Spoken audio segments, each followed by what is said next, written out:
Hi, so I'm making this video because I wanted to talk to people about the challenges I've had in the last few years, specifically in relation to endometriosis, perimenopause, premenstrual dysphoric disorder or PMDD, chemical menopause and HRT. Plus, I want to feature all the challenges that I went through in terms of getting diagnosed, and the idea of making this video is so that it might help other people get access to the help that they need quicker and easier than the hard road that I had to go down. I should start out by saying I'm not a medical professional at all. This is just my own experience, and I am well and truly out of my comfort zone in filming this, but I want to do it just in case it helps one person to feel that they're not alone in going through this. So I'm going to break my story down into a few different stages. It started out in 2020 in December. If you think back, we were mid-COVID, it was lockdown, everyone's having a really tough time, and I was struggling with my mental health. I'd linked it initially to depression, which I've had for over 20 years and for which I take antidepressants. But I was also having symptoms like brain fog and feeling overwhelmed. And I was having some physical symptoms. Again, it was confusing because I have fibromyalgia, which can often be linked to stress. But I started to speak to my GP. They increased my antidepressants and said to wait 3 months and see how I got on with that. So 3 months later, and it was getting worse, but we were about to move into a new house that we'd just bought. It was still lockdown, so I was just generally irritable and anxious about everything. I was having some issues at work, and that was making me really angry, causing me to struggle with sleep because I was overthinking everything. So I went back to a GP, and they ran some tests, and it turned out that I had underactive thyroid and type 2 diabetes. So I was put on some new medication and told to wait for another 3 months. So another 3 months go by and it's only getting worse. Even though I've now got an office that I can work from home, I'm more irritable than ever, and I've got a whole new range of physical symptoms on top of all the emotional symptoms. I was having everything from back pain and joint pain, pelvic pain, constant nausea, and my IBS seemed to be acting up all the time. But the meds I was on for the newly diagnosed conditions kept changing as we tried to find the right levels. So it was hard for me to know what was a symptom and what was a side effect. So I thought, no, I'll stick it out for a little bit longer. Moving on, and by the start of 2022, I was at an all-time low and I barely recognised myself anymore. Despite showing a brave face to the world, I was having bouts of projectile vomiting in the middle of the night. I was constantly exhausted. I'd started my new job and I loved it, but I was having crippling doubts that I just wasn't getting it right, and I could barely concentrate for a full day. I love my husband, but we were screaming at each other all the time and just having constant arguments over the smallest things. I love my family, I'm very close to my family, but I couldn't let them in because I couldn't explain what was going on with me, and how would I explain it to them when it made no sense to me at all. For around 15 months I'd already been having counselling, and through that I'd worked through a lot of old traumas and a lot of personal issues, and we'd been focusing on making improvements, but just nothing was working. My therapist agreed with me that I wasn't really experiencing depression. It was something different, a feeling of just being completely overwhelmed every week. But it's then that I notice a pattern. So the vomiting seems to be happening at the start of the month, which is around the same time as all the pain problems happen, and around the same time as all the arguments that I'm having with everyone happen. And this is usually a week or 2 weeks before the start of my period. And I noticed that my periods have been different as well. Sometimes they've been really heavy, sometimes barely happening at all. Now I've started to connect some dots, and I realise I'm 43. I don't know much about when I might normally be expected to go into menopause, because my mum had a hysterectomy at the age of 40, my grandmothers both had hysterectomies in their 30s, so I don't know what might be normal or natural for me. But I start to do some reading, and in reading more about perimenopause, I see a lot of things that look very familiar. The mood swings, the irritability, the brain fog, the fatigue, it all resonates and it all sounds so familiar. So I raise my suspicions with another GP who agrees and says, let's do some hormone tests to see what your results will come out as. But while I'm figuring all this out, there's a crisis point. My anger has intensified to what I can only describe as pure rage. Something which is completely out of character for me and really scary. But I find that regularly, without any provocation, I can just spiral into being so angry, so filled with rage, that all I want to do is smash everything that's around me. And there's times when the only thing that actually stops me from doing that is knowing that if I smash things, then there's a chance that glass will be left on the floor and my dog will cut her paws. And that's how irrational my thinking was at this time. And because I've got nothing else to do with all this anger, the only thing I can do is turn it on myself. And I started to self-harm. So I would scratch my hands repeatedly over and over again with a small kitchen knife until all I could feel was pain instead of the rage that I'd been feeling before. Or I'll hit myself in the leg with a small tool over and over again till there's a 6-inch bruise, because the pain is the only thing that blocks out the rage that I'm feeling. But even when I'm going through this on sometimes a daily basis, I'm holding up appearances and I'm doing my full job, because I can't let anybody know that this is what I'm living through, that this is what my life is like.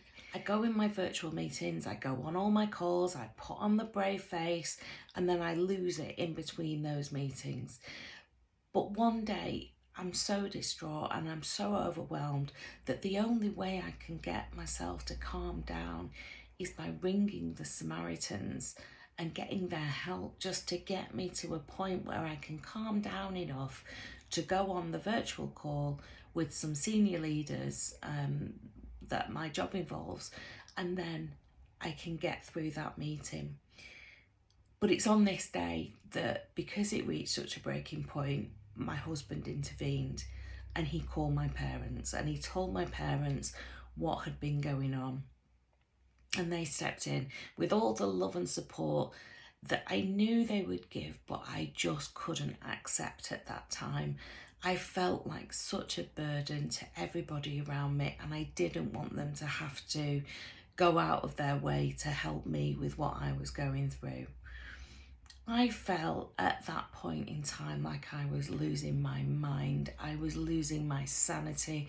I was losing everything that I was.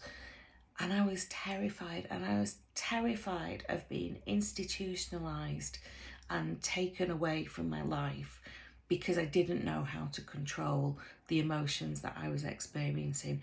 Everything was so heightened and so big and so critical, and I was just holding on with the last thread to the life that I had. And it was at this point that I went back to the doctors again, and my mum came with me for the first time in over 20 years. I had my mum at the doctor's with me, but I told the doctor the truth. I admitted the self-harm, and I sat patiently whilst he worked through the blood results and to tell me. I was sat there waiting, just waiting for him to tell me that yes, I was in perimenopause and that they could give me some hormone treatment and that I could start to get out of this. Except that's not what happened. What he told me was that my hormone levels were normal, and from his opinion, all of my behaviour was due to low blood sugar and the link to my diabetes. So basically I was having a hypo all the time, and I just lost it. I completely broke down in this doctor's office, and I kept arguing that it must be hormonal, that I'd noticed these patterns that kept experiencing. But he was adamant that it would all be fixed if I brought my blood sugar levels back under control. And he suggested that I exercise to try and improve my mood. He did offer to sign me off work, but I knew there was no way that I was going to allow that to happen. So I gave in and I went home. Unfortunately, things just didn't get any better. But perhaps because I was determined to prove that doctor wrong, I took a real effort in tracking my symptoms more accurately. I initially used the Clue app because I've been using that on and off for years to track my menstrual cycle, except now I was also tracking my moods, my symptoms and my pain. And I did this for long enough that I could actually demonstrate a pattern.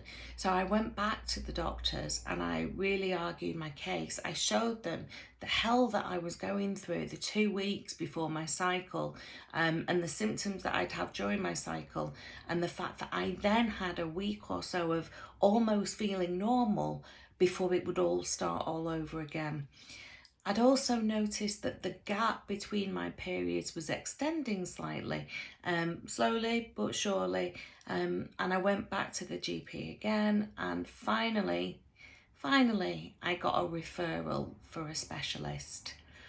Now, I got an appointment to see that specialist around a month later, but I was lucky enough to be covered under my husband's private health cover, which meant that I could actually see the same doctor in a private clinic fairly quickly. And I had the first appointment on the 20th of May and went in to see her with my mum.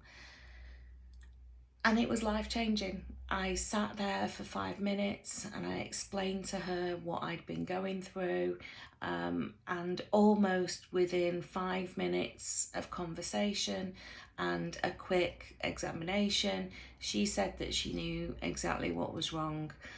So there and then she diagnosed me with endometriosis and Pre-Menstrual Dysphoric Disorder, which hadn't come into my mind at all in any of the research I'd done and what I thought I was experiencing. I was expecting her to tell me that yes, maybe I had endometriosis, but that it was perimenopause, and that was one of the challenges I was facing. Instead, she told me that it was endometriosis and PMDD. And then she said, "Would you like a treatment today?" And my mind was blown, and she said that the fix for both of them, because they both linked to the menstrual cycle, one of the options was for her to give me a injection that would start a chemical menopause. Now, we'd already discussed with her that I didn't plan to have children. My husband and I had made that decision a while ago, and that I had therefore no need necessarily to continue with the menstrual cycle. So with that option, she said, "Right, I'll get your injection now." And she closed the curtain and went to prepare it, and I just broke down. I sobbed, and I couldn't believe that I'd gone so long and tried so hard, and here was an answer right here, right now, to get me fixed and get me started on the road to recovery. The doctor got me started there and then on my first injection of Prostat, which would start a chemical menopause immediately, and arranged for me to transfer to have repeat injections on the NHS through her clinic. And it wasn't easy, but things did feel better. I would say that there was a week where I had worse symptoms than I'd ever experienced, but then I started to see the improvement coming through in both the pain and also in the psychological impacts and the emotional outbursts that I'd been having. Now, I'd gone through all of this thinking that menopause was the problem. I had no idea that menopause was going to be the solution. I would also add that it's not been exactly plain sailing. I've had ups and downs, and I just wanted to maybe take a quick minute to explain the steps I took after being treated to make sure that I was doing the best I could in myself. I started out by doing the research, and I'm going to read this directly from the Mind website, which is one of my great resources for all things mental health. But premenstrual dysphoric disorder is a very severe form of premenstrual syndrome, or PMS. It causes a range of emotional and physical symptoms every month during the week or 2 weeks before your period, and it's sometimes referred to as severe PMS or PMS on steroids even, and it occurs during the luteal phase of your menstrual cycle. So what I started to do once I was reading it is to get a good grasp and track the symptoms that I was experiencing. And for this, I used an app called Me versus PMDD, Me v PMDD, and that gave me the facility to add in very specific symptoms and side effects that were very closely related to the PMDD symptoms and signals. Meanwhile, my doctor went away and arranged a series of tests so that we could be sure that there was nothing untoward going on. I had an ultrasound and what I can only describe as a horrific hysteroscopy experience, which I might do another video about at some point. And all of those were coming back clear, which again just confirmed really the diagnosis that she'd given. Now, where I am at the minute, it's not exactly perfect. I'm looking at a long-term period of time of being on these injections, which are only licensed for a year's use in the UK, although I understand that many people do use them longer.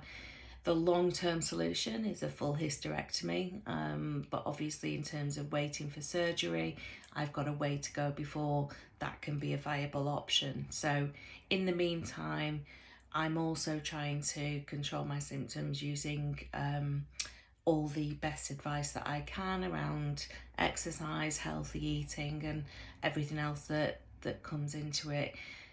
But it's not easy, and I wouldn't say that I'm cured. I would just say that I've got much more relief. I did experience at one point a real setback when I missed my 3-monthly injection date because I had COVID and couldn't get to the hospital to get the injection done. And that really set me back, and all the symptoms came back full force. So I think it really showed the benefit of Prostap and what it's been able to do for me. But it was a real setback in my journey to have that experience and be put right back to square one. So bringing it back round to why I made this video, this was such a journey for me, a journey of learning, and I'm trying to do this so that other people can learn from my experience and not have to go through the same long, prolonged journey of hardship and all the damage that it causes to relationships, to work, to career. It's really difficult, and my advice to anybody who is experiencing these difficulties or similar or alternative, whatever it might be, is firstly to make sure you're tracking your symptoms. Use whatever app or schedule or paper journal, whatever it is that works for you. Start tracking these symptoms so that you can see if there's a pattern. And when you've got your evidence or when you've got any information, please keep going to your doctors until you can get the answers that you need, whether that's a referral to a specialist or medication to try, whatever it might be. Don't give in, because I had gone through an extra year of being in a very difficult place if I'd not pushed and got an answer sooner. So that's it. That's my story. Or my story up till now, because it's not over. I really wanted to be able to do this kind of video and tell everybody that I was fixed or cured, or that everything was right and I was who I was 5 years ago, but that's not the case, and I'm honest enough to be able to accept that, and I still have some stuff to work through, but the medication really does help. They've put me on some HRT because of the impact of being in what is essentially a menopause at the age of 43. So I'm working through some of the side effects of that HRT, and maybe we'll find the right solution there. Maybe I'll do another video in a few months' time and let people know where it's up to, but I really just wanted to get this out there, because if it just helps one person, if you're going through this, you are not alone, and there is help and there is support when you can get to it. So do what you need to do to track your symptoms, get the evidence, get through the doctors, and get to a specialist who can help you get on the right path in terms of treatment. I don't know how to end it, so I guess I'll just say bye for now, and I hope this has been helpful. I'll wait and see what people say.